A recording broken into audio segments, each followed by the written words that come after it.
Hello there, very good evening and welcome to the news tonight here on Rajya TV. I'm Tracy Shilshi and in the next 30 minutes I'll be getting you the day's top stories, starting with the headlines. Pakistani High Commission staff detained and questioned in espionage case. 2 Indians also arrested. Sensitive documents are recovered from them.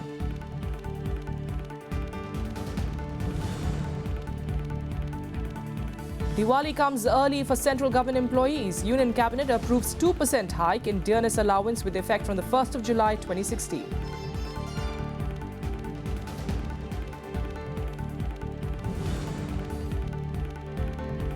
Another BSF Jawan killed in overnight violation of ceasefire by Pakistan. 6 civilians also injured. Indian troops retaliate, killing 1 Pakistani ranger.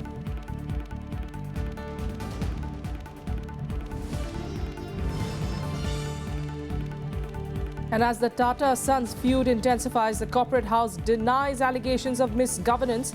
But Cyrus Mistry stands by his allegations, says Ratan Tata acted as an alternative power centre. Our top story, India and Pakistan are once again embroiled in a diplomatic war of words after an espionage racket involving a Pakistani High Commission staffer was uncovered in Delhi. India has declared Mahmood Akhtar persona non grata and asked him to leave the country immediately. Pakistan, however, has denied all the charges, calling them unsubstantiated. India has busted a major Pakistani spy ring by arresting 2 Indian spies and a Pakistani High Commission staffer. The Pakistani High Commission staffer, Mahmood Akhtar, even had an Indian Aadhaar card with the alias Mehboob Rajput.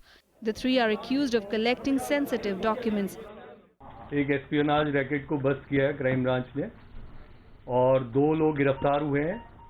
इस espionage racket में Pakistan high commission का एक member kingpin था जो Indians को recruit करता था, spice को, उनसे इंफॉर्मेशन लेके पाकिस्तान हाई कमीशन में देता था और आगे पास ऑन करता था. जो 2 लोग अरेस्ट हुए हैं, मौलाना रमजान खान अलियास हजरत और सुभाष जहांगीर, दोनों नागौर के रहने वाले हैं. The 2 Indian spies, Maulana Ilyas Akhtar and Subhash Jahangir, are from Nagaur in Rajasthan. They were the carriers in the Pak spy network. Both were working for the ISI and were passing on information about army movements near the Indo-Pak border. ये सारा जो modules हैं करीब 1.5 साल से active था. Last 6 months में हमारे पास क्रेडिबल इनपुट्स आ गए थे कि ये लोग पाकिस्तान ISI के लिए जासूसी कर रहे हैं. जो बॉर्डर एरियाज़ हैं वहाँ पे जो हमारे पैरामिलिट्री BSF का डिप्लॉयमेंट है, आर्मी का डिप्लॉयमेंट है, उसकी सारी जानकारी हासिल करके पाकिस्तान हाई कमीशन में जो पाकिस्तान इंटेलिजेंस ऑपरेटिव था महमूद अख्तर को दे रहे थे.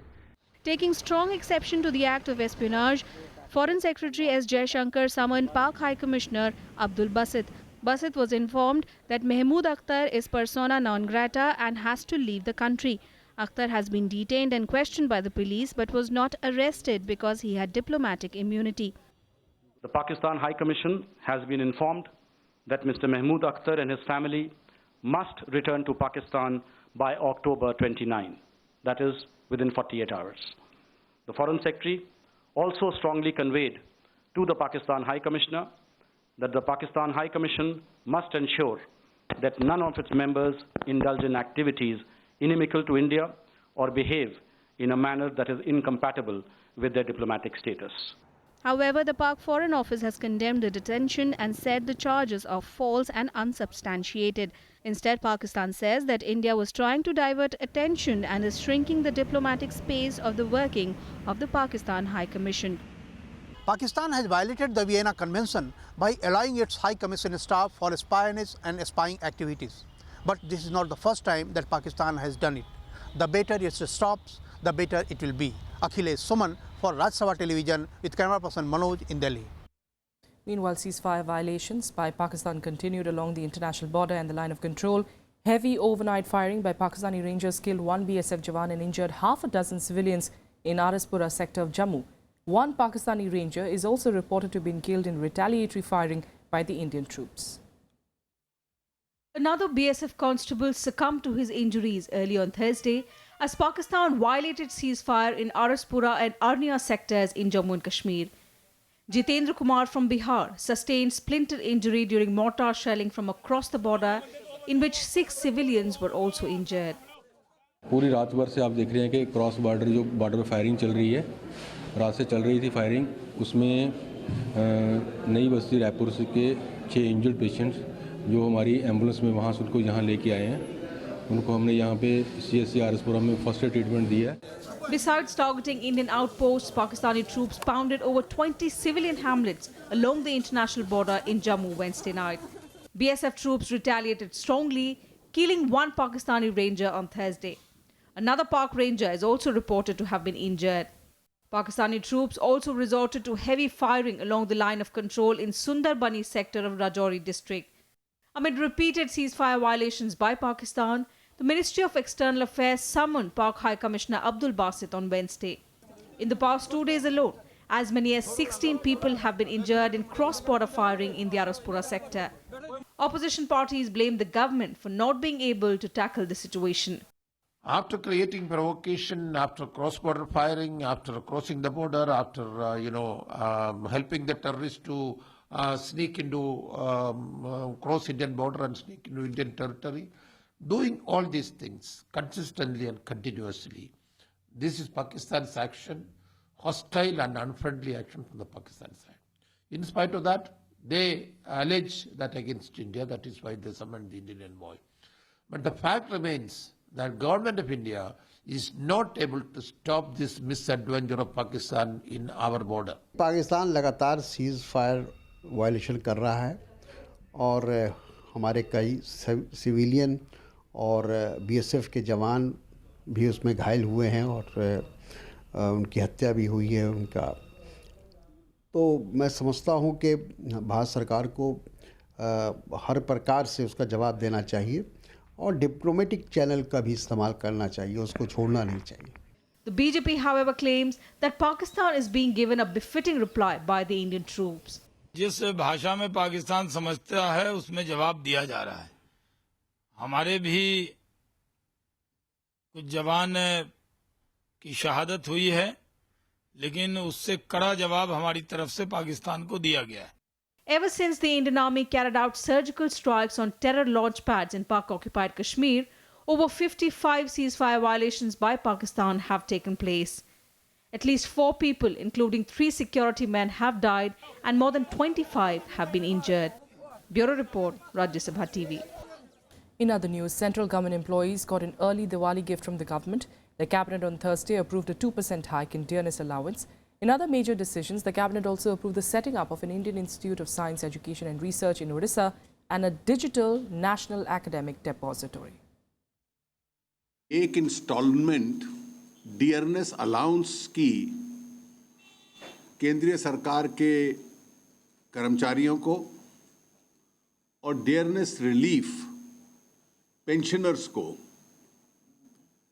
1 जुलाई 2016 से दी जाए. और ये जो रिलीज की गई 1 जुलाई 2016 से ये 2% का रिलीज है. Finance Minister announced a festival bonanza for the government employees and pensioners. A 2% hike in DNS allowance has been announced, with effect from 1st of July 2016. The Cabinet also gave its nod to establishment of National Academic Depository, establishment and operationalization of new Indian Institute of Science, Education and Research at Berhampur, Odisha, new productivity-linked reward scheme for all major port trusts and dock labour board employees and workers for the years 2015-16 to 2017-18. The Cabinet also gave its in-principle approval to recommendations of the Niti Aayog on disinvestment and strategic sale in central public sector units. In principle, the Cabinet approved of the recommendations.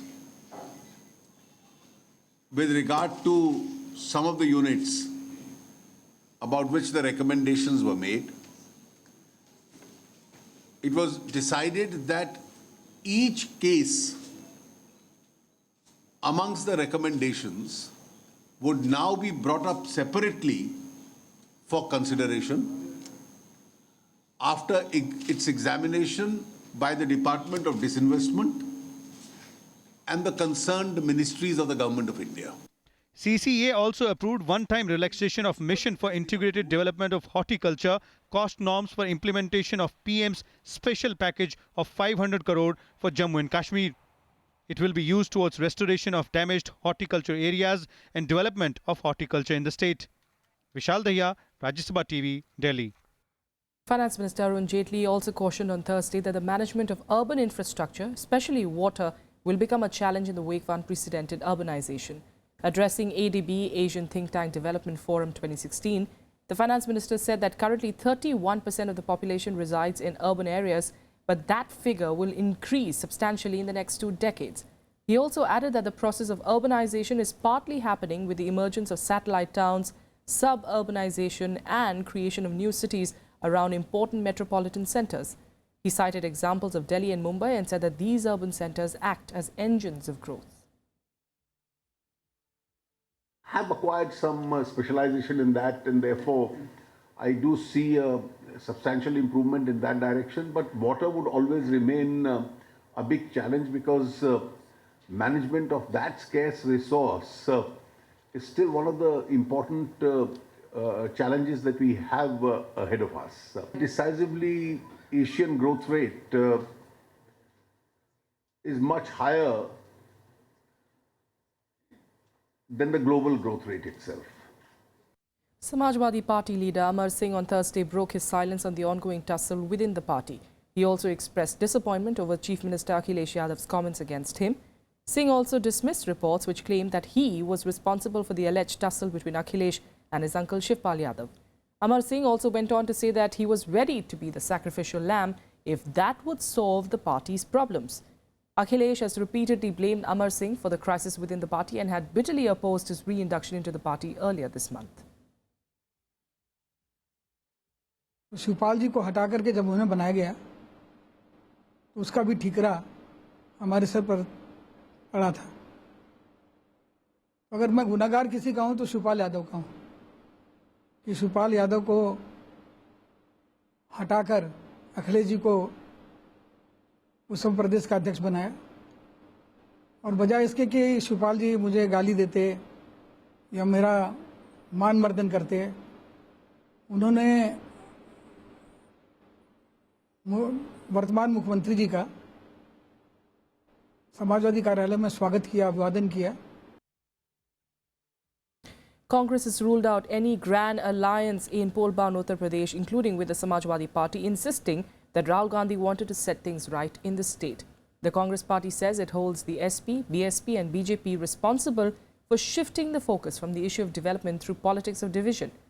The remarks are being seen as significant as they come in the backdrop of reports that on Wednesday, 17 Congress MLAs from the state had a meeting with Rahul Gandhi in which they conveyed to him that he should look at forming an alliance with secular forces to fight the assembly elections. Congress party अपनी चुनावी गणित और रणनीति को बखूबी समझती है। श्रीमती सोनिया गांधी और राहुल गांधी जी के नेतृत्व में और प्रदेश कांग्रेस का एक बेहतरीन नेतृत्व जो हमने दिया है, उस नेतृत्व के झंडे के नीचे और हमारी नीतियों के नीचे हम उत्तर प्रदेश में सरकार बनाने की लड़ाई लड़ रहे हैं। With that, a quick break here. We'll be back with the international news in a bit. Stay with us.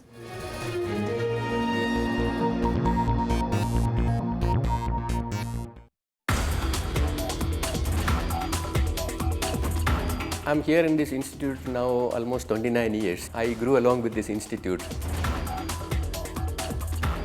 We are doing, world-class research. You can compare our institute with any national institutions and international institutions.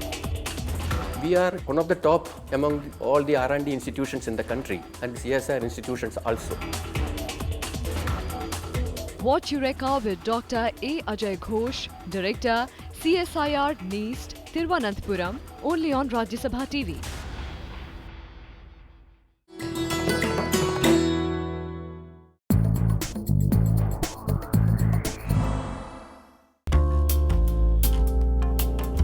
From cowries to metal pieces,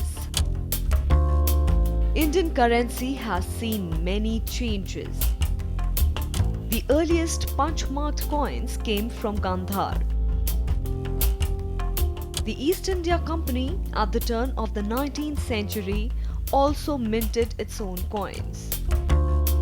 The Indo-Greek coins come from a colony left behind by Alexander.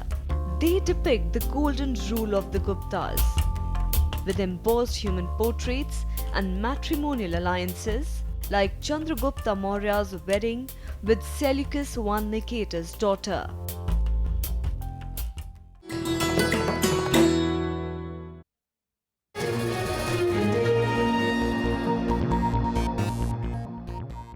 Welcome back. Let's continue with national news and get you the latest in the Tata Group saga, which on Thursday the expelled Tata Sons chairman Cyrus Mistry's allegations of corporate misgovernance. The conglomerate also denied writing down $1,800 crore due to unprofitable business. Experts, however, say that an open battle could be protracted and potentially damaging for the reputation of the corporate house. Here's a report. Cyrus Mistry's removal as chairman of Tata Group has opened a can of worms.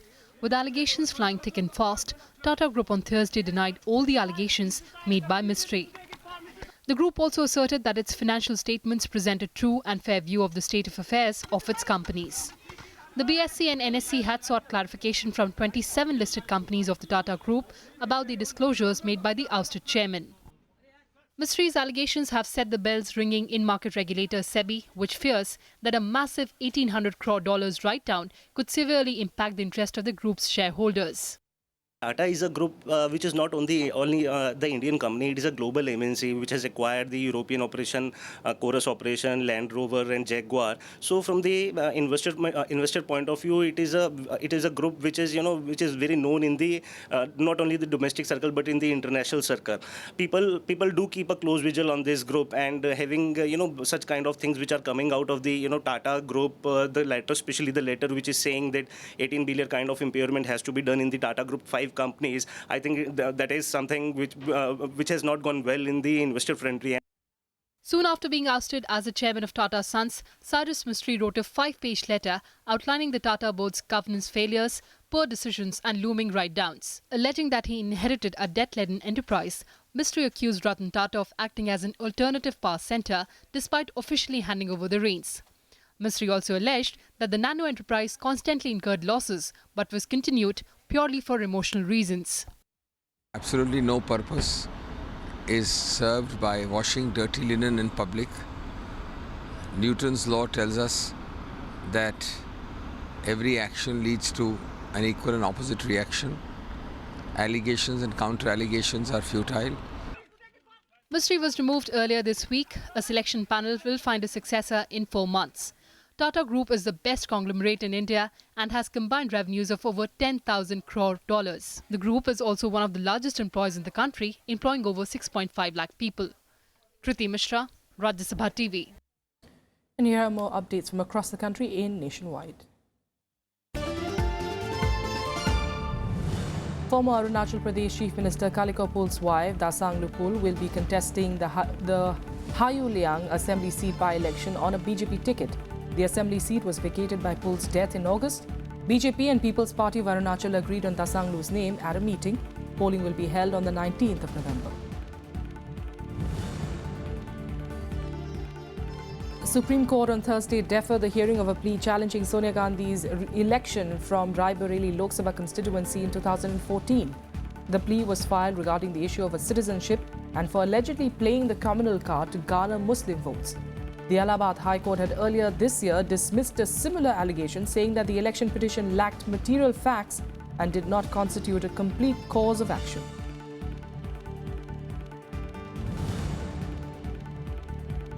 The Supreme Court will on Friday hear a plea filed by the Noida Toll Bridge Company seeking to set aside Allahabad High Court's order barring the charging of toll tax on the D&D flyway. The High Court had on Wednesday ruled that there will be no more toll tax collected in the 8-lane highway.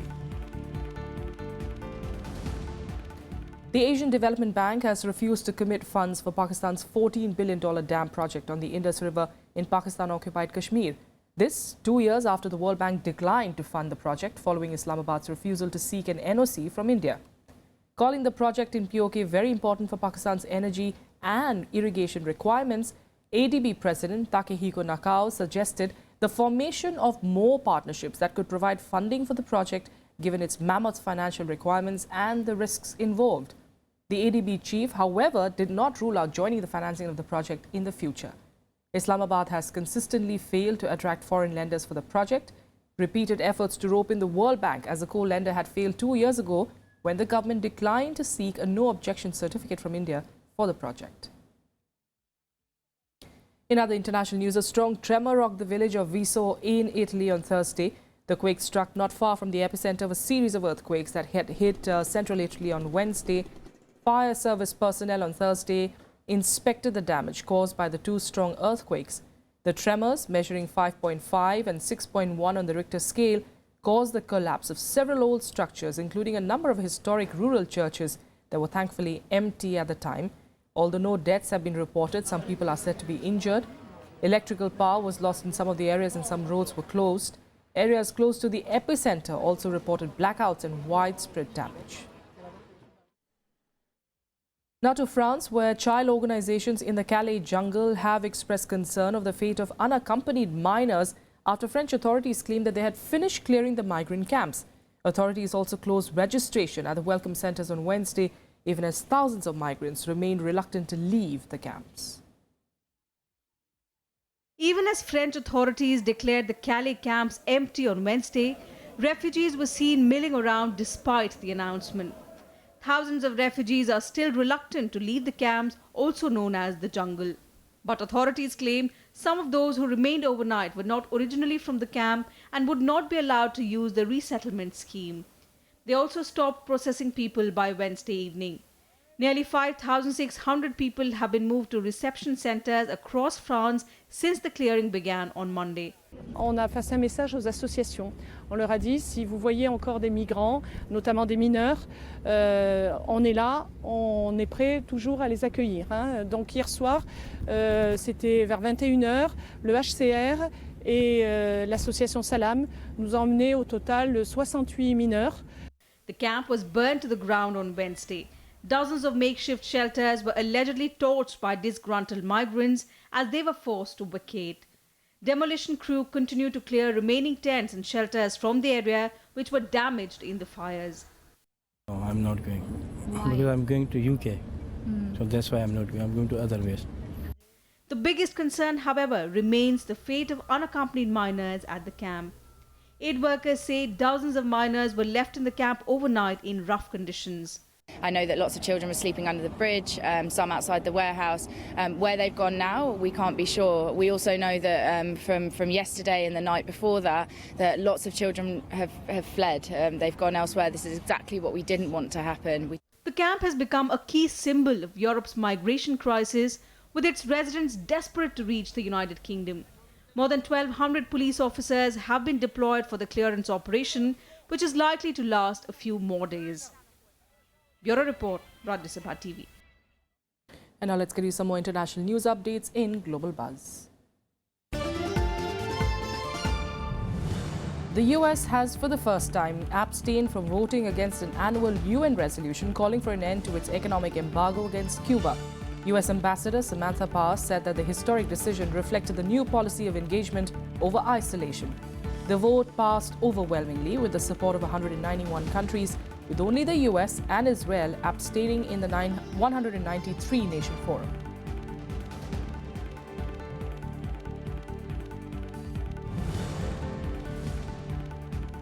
Two senior Al-Qaeda leaders were targeted by a US drone strike in northeastern Afghanistan. Farooq al-Qahtani, the group's leader in the area, and his deputy, Bilal ul-Tabi, are believed to have been killed.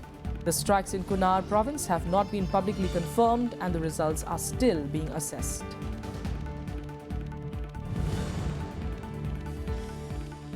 Hundred-year-old Prince Mikasa, uncle of Emperor Akihito, died on Thursday at a hospital in Tokyo.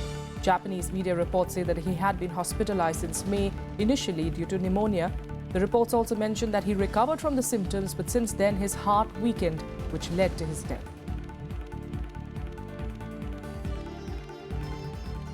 And now let's get you all the updates from the world of sports in SportsBeat. Olympic silver medalist PV Sindhu and HS Pranoy have advanced to the second round of the French Open Super Series with straight game wins. Sindhu defeated Hong Kong's Yip Wei Yin 21-9, 29-27.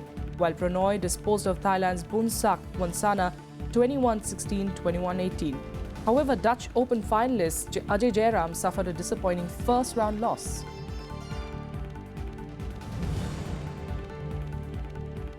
Britain's Andy Murray reached the second round of the Vienna Open with a hard-fought victory over Martin Klizan in Vienna.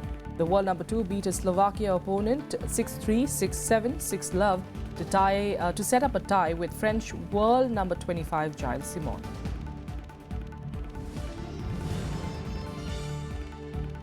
Manchester United defeated rivals Manchester City 1-0 to reach the quarter-final of the League Cup.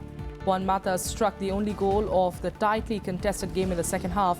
However, Chelsea were knocked out of the tournament with a 1-2 loss against West Ham United.